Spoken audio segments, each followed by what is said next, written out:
I think we might have already saved Espanyol.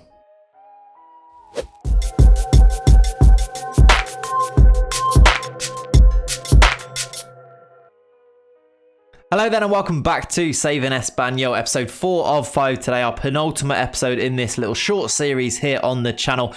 Welcome back to Clayts FM. If you've been enjoying things, hit a subscribe button. Let's get that little bit of plugging in early today. Why not? Things have been going really well in the series so far, and I'm hoping that things are going to be boosted by the presence of a new man in the ranks, and that is Phil Foden. You see him there on your screens. He's decided to come and join us at Espanyol for the rest of the season. So from February onwards, we're going to have the likes of Phil Foden to join us, and he's going to be starting in today's live comm game. Today's live comm game is going to be against Atletico Madrid away from home, so a really tricky tie. However, we've already beaten these once this year. Of course we can go and beat them again, right? I'm not actually sure that's going to happen, but we are going to give it our best shot. This is the team that we're going to play then today. It's going to be a 4-4-2, and we're going to be trying to continue with our great form that we are currently in. If you have a look at our recent performances, despite this loss in the cup, in the league, and before that, we are now unbeaten in a fair few games. We have great patches, then we had some bad patches, then we have great patches. I'm hoping this great patch can continue a little bit now, and we don't turn it into a bad patch. But in terms of the league, we're smashing it. We're supposed to not get relegated here. We're up in 7th. I think we can push towards European football. I reckon it's definitely doable. We'll have to see if it actually happens. But we've already beaten the actual total, the actual points total that Espanyol managed to finish on in real life this year. They only got 25 points. We've played 22 games and we've got 32 points. So we are smashing it out the park. Still, though, none of our players are on any of the player stats, but I'm not sure that's an issue. I'm sure we'll cope with that. So as I mentioned, today's team is going to be this 4-4-2. We're going to go with Olazabal in goal as our goalkeeper. At the back, it's going to be Corchia, Mere, Bernardo and Pedrosa. I'm going to keep going with Mere. He's not played many games, but I really want him to be good. So I'm going to force him into this team and just hope he comes good because he's one of my signings and I want to use him. In the midfield, we're going to go with Melendo out wide. He started off like a house on fire really this season. 11 assists in something like 15 games.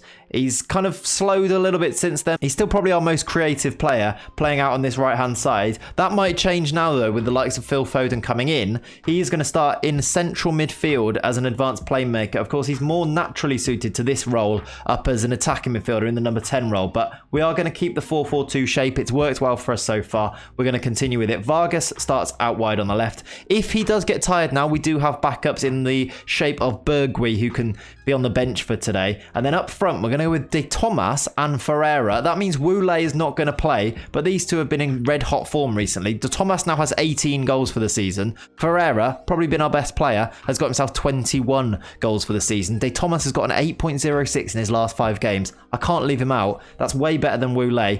Woole's on the bench. We're going to go with a balanced mentality, I think, today. Slightly more cautious than we usually go for instead of positive. We're not going to go full on cautious, but we're going to be balanced for today and see how things go. We're going to try and hit Atletico Madrid on the counter, although they're the team that usually try and hit people on the counter, aren't they? Let's also give some numbers to Bergui and to Phil Foden. Phil Foden can have 12. Bergui can have...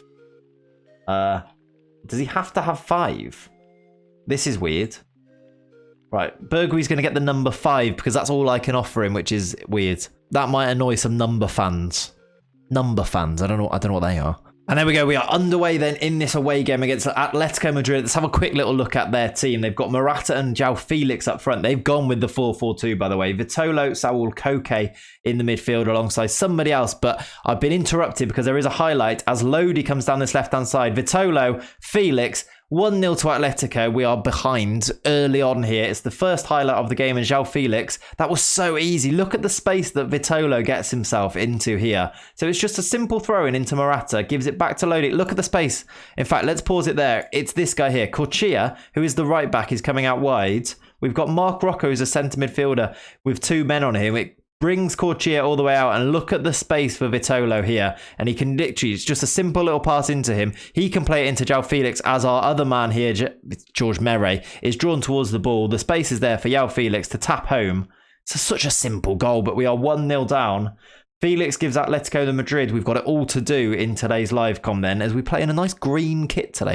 25 minutes on the clock. It's an Atletico corner. They're good from set pieces. It's Saúl and he's put it just wide. Good effort. We survived there. We're still in this game. We've had 1 shot so far. Another highlight for Atletico. It's Koke, Correa, Correa, lovely bit of football, bringing it into the box now, all the way around everybody. He's lost. What are you doing, Phil Foden? Why has he just booted that out like that? If we concede from this corner, this is not going to be great news for Phil Foden. I will tell you that right now. If we score from it, maybe he's a genius. We're not going to score from it. We've cleared it. But that was interesting defending. And I'm being kind, calling it interesting. We've got an injury then. It's going to be Mark Roca coming off. We're going to get Sergi Dada in his place. And that's not too bad. The fact that we've brought in Foden means we've got players like Sergi Dada on the bench. That means we're in a better position. We would have struggled without Mark Roca before this, I think. But now I'm not too upset with it. Although it does mean we've used up a substitution and we are still in the first half. And Atletico are not giving us any chance in this game so far. All of the highlights are for them as Correa comes down the right-hand side. Vashalko now in space to cross. Does cross. Vitolo's there. That's 2-0. We're going to lose today's game, it seems. After being on a great run, we've gone 2-0 down and we have it all to do in today's game. We haven't had a highlight yet. It's a really simple goal. Again, Koke with this good ball. Look at the space for Vashalko and he takes his time with the cross, finds a cross to the far side. Vitolo's there. Again, it's Vitolo in too much space and not being marked sufficiently as he heads home to make it 2-0. It's all about getting to halftime now and maybe changing something because we have been dominated by this Atletico team so far today. There is the whistle. Let's have a look at the tactics and see what we can do here. All right, the change that I'm going to make at halftime is I'm going to take a striker off. That might seem a little bit counterintuitive, but we are getting overrun in this midfield, I think, and we're just going to have Foden linked with Ferreira, I think, as our front two of sorts now. Let's keep them nice and close together. Let's put Foden in the middle as an advanced playmaker. We'll have Dada as the deep line playmaker, and then Sanchez is going to come on as our box-to-box. We're going to go cautious. I think if we keep it 2-0, we might nick a goal. We might be back in the game. But if they score another one, that's it. It's done. There is no hope if they score another one here. So it's all about trying to stay in this game, I think, and then maybe piling men forward towards the end of the game. So far in this second half, first highlight now, we are still in the game. And there is the final nail in the coffin. It's Jose Jimenez to make it 3-0. A lovely finish for a centre-back. That is us done and dusted. Despite us going a little bit more defensive, we've not offered anything. We've not been able to keep them out. It's a poor header away from Dada, and then Jimenez smashes it in. The keeper just falls to his knees, and that's 3-0 Atletico. What does that do for the league table? I didn't even get a chance to look because there's another highlight, which is... I was going to say is headed away, but it looks really likely now that Atletico are going to get a penalty. They are. Penalty given. It could be 4-0. It's Diego Costa to take the penalty up against our keeper, Olothabal. Costa into the corner and in. It's 4-0 to Atletico. We are being destroyed a little bit here. It's happened a few times this season, but probably less likely than I was expecting. Oh, the keeper should get there. He gets hands to it and can't keep it out. 4-0. Can we just have the final whistle now, please? That would be fine. If we want to just take it to the final whistle.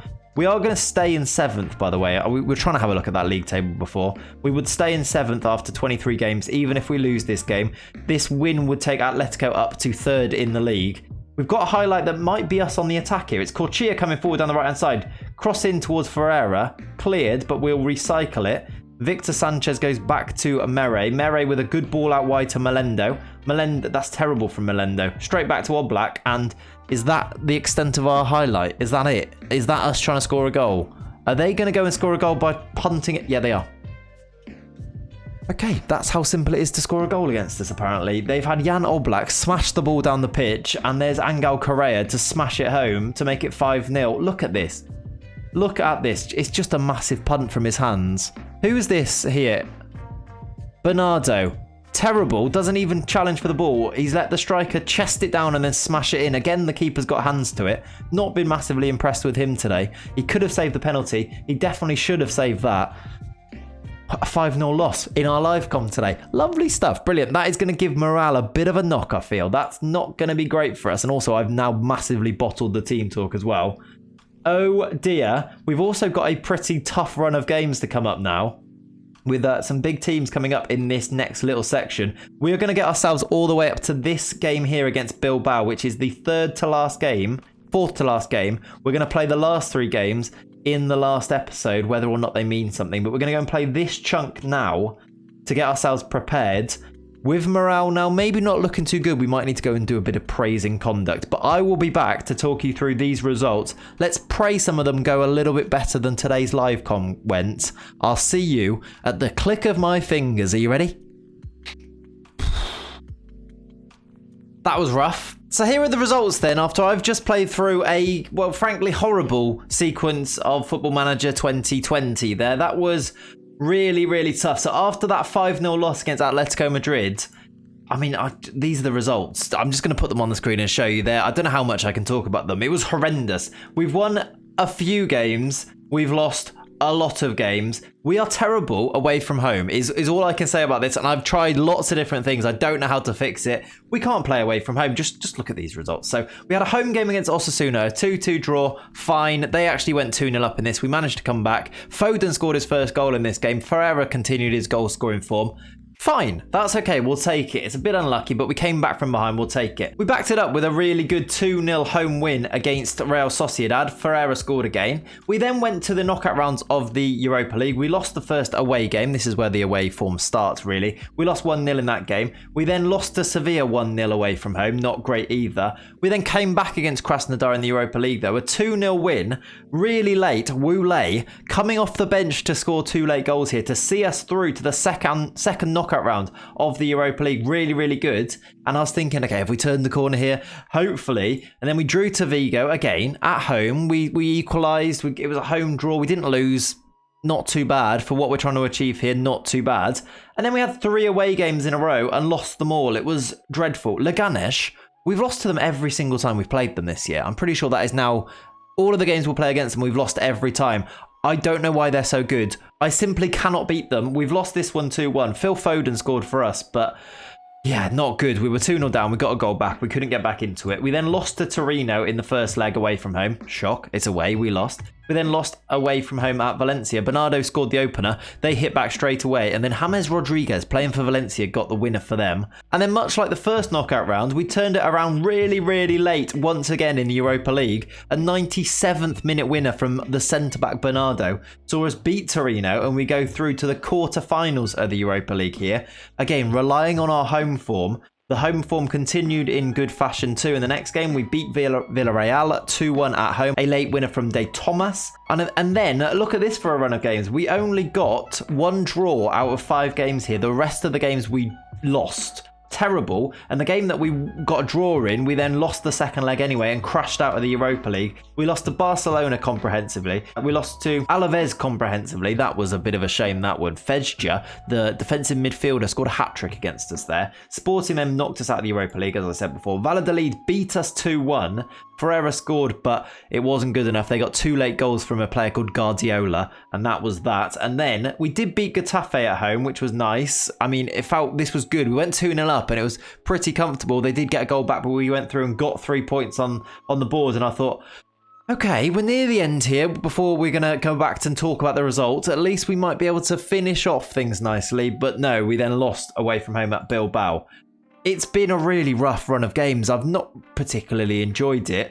We've lost a lot of games there. If we look at the table, though, we are still 9th. We've picked up 43 points now. We are well clear of relegation. In fact, we cannot get relegated with 3 games to go now. Officially, we have saved Espanyol.